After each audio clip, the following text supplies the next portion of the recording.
Fala galera, beleza? Sejam muito bem-vindos a mais um vídeo do canal Sombras na Escuridão. No vídeo de hoje eu contarei para vocês sobre o Codex Gigas, a Bíblia do Diabo. Galera, esse Codex Gigas, a Bíblia do Diabo, ela é muito famosa, principalmente pela sua lenda. A lenda conta a história de um monge que tinha que escrever tudo aquilo em apenas uma noite. E ele, sabendo que não conseguiria, pediu ajuda ao diabo. Em troca, ele deu a sua alma e também o diabo ganhou um retrato nessa Bíblia de 55 centímetros, um retrato gigantesco. Só que essa lenda vocês saberão mais futuramente no vídeo. Então vamos começar com a história. Como essa Bíblia surgiu? Uma nota que está escrita na primeira página do Codex Gigas indica os monges do mosteiro de Beneditino de Podlazice, localizado próximo a Churudin, que atualmente é a República Tcheca. Galera, caso não esteja pronunciando esses nomes estranhos de uma forma correta, já peço desculpa para vocês antes de qualquer coisa. Bom, então essa nota na primeira página, né? Ela indica que esses daí foram então os primeiros proprietários do manuscrito. Este mosteiro que eu citei para vocês, ele não era tão grande, não tinha aquela dimensão e também ele tinha uma escassez evidente tanto de dinheiro como de recursos humanos. Então até hoje é muito se questionado se eles teriam naquele local capacidade para fazer uma obra de tamanha dimensão, né? Porque este é conhecido como o maior manuscrito produzido durante a Idade Média. Os registros contidos ali naquele manuscrito, eles terminam em 1229, né? Também a ausência de qualquer referência feita à morte do rei ali boêmio, chamado Otakar I, que ocorreu em dezembro de 1230, sugere que realmente a data para sua conclusão tenha sido mesmo em 1229 ou no máximo no comecinho de 1230, né? Porque para eles, obviamente, teria sido citado algo ali no manuscrito relacionado à morte daquele rei, né? Porque se caso tivesse terminado, vamos dizer assim, em 1231, por exemplo. Devido às dificuldades financeiras que passava aquele mosteiro de Podlazice, o manuscrito então ele foi penhorado aos cistercienses do mosteiro de Sedlec. Também nessa primeira página, nessa nota, eles relatam que em 1295 esse manuscrito gigantesco voltou à posse ali dos beneditinos. De 1477 até 1593, ele foi guardado ali numa biblioteca no mosteiro de Broumov.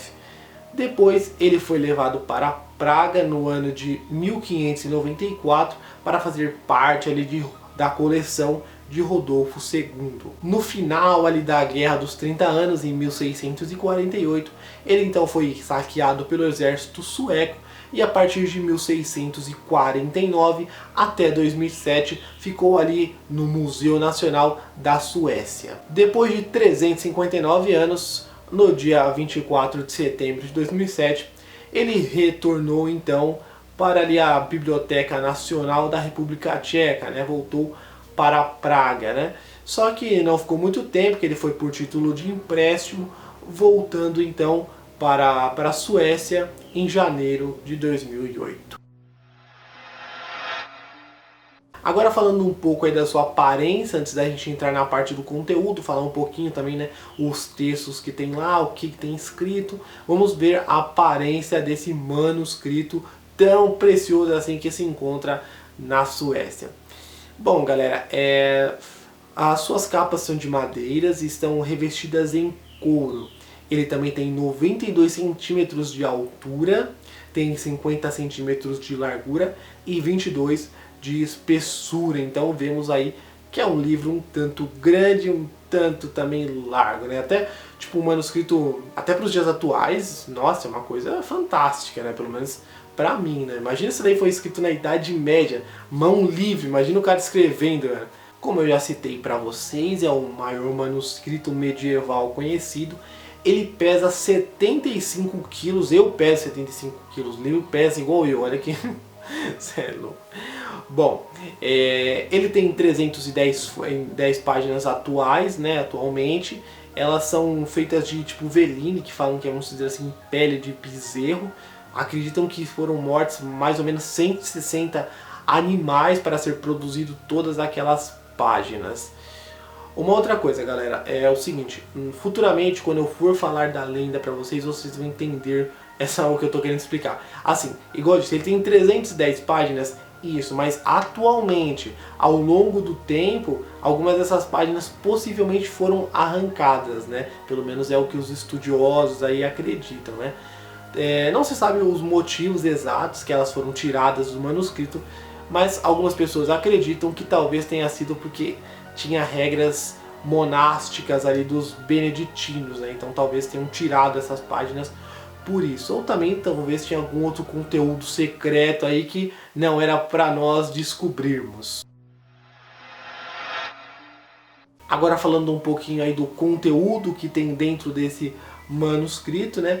Dizem que lá tem a versão vulgada latina da Bíblia, né? Exceto os livros Apocalipse e Atos. Só para vocês saberem o que é vulgada, né? Latina, dizem que é mais ou menos, eu não entendi muito bem também o que querem dizer, mas acredito que seja, vamos dizer, uma abreviação, né? Talvez uma coisa mais curta, uma coisa para divulgação popular. Existem algumas enciclopédias, como por exemplo Guerras dos Judeus e Antiguidades Judaicas, entre outros também. Existem pequenos textos para completar o manuscrito, como orações, exorcismo, alfabetos, um calendário com celebrações de santos locais, registro de acontecimentos relevantes e também uma lista de nomes, possivelmente ali de monges, né, do mosteiro de Podlazice que eu citei para vocês, e também o manuscrito está todo em latim. Agora, galera, é uma das partes mais curiosas desse manuscrito, né? Bom, o Codex, ele tem uma escrita uniforme, ela não foi alterada, ela tá da mesma forma que começou, ela terminou. Não tem uma diferença na caligrafia, nada, também não apresenta traços de a pessoa envelheceu, mudou alguma coisa na caligrafia, ou a pessoa tá doente, ou não tá afim de escrever. Não, tá tudo igual, meu. O cara pegou, começou do mesmo jeito que ele começou, ele terminou. Isso é um pouco difícil, né? A pessoa não apresentar nem traços de que, sei lá, mudou alguma coisa. A letra de todo mundo, tipo, se você escrever numa folha inteira, vai ter partes que sua letra vai mudar um pouco. Imagina você escrever um manuscrito de... Hoje tem mais de 300 páginas, imagina quando foi escrito e a pessoa escreveu tudo dessa forma. Aí acreditam que isso tenha sido escrito num curto espaço de tempo. Já peritos, eles avaliando algumas coisas, algumas figuras, algumas situações do livro, eles dizem que foi pelo menos preciso 20 anos para fazer esse manuscrito, né? Então vemos que aí já começa um ponto de questionamento. Tipo, se eles mesmos se questionam, né? Tipo, foi 20 anos que precisou, mas aqui aparenta que foi escrito em um curto espaço de tempo. Essas coisas foram abrindo espaço para uma lenda, que eu já vou contar para vocês. Essa lenda que deixou esse manuscrito Codex Gigas tão famoso assim, tão conhecido como a Bíblia do Diabo. Na página 577, você não ouviu errado, 577. Mas Gabriel, você falou que só tem 300 páginas, 310 páginas. Sim, galera, mas isso é atualmente. Então acreditam que várias páginas, com o decorrer dos anos, dos séculos, foram sendo arrancadas, né?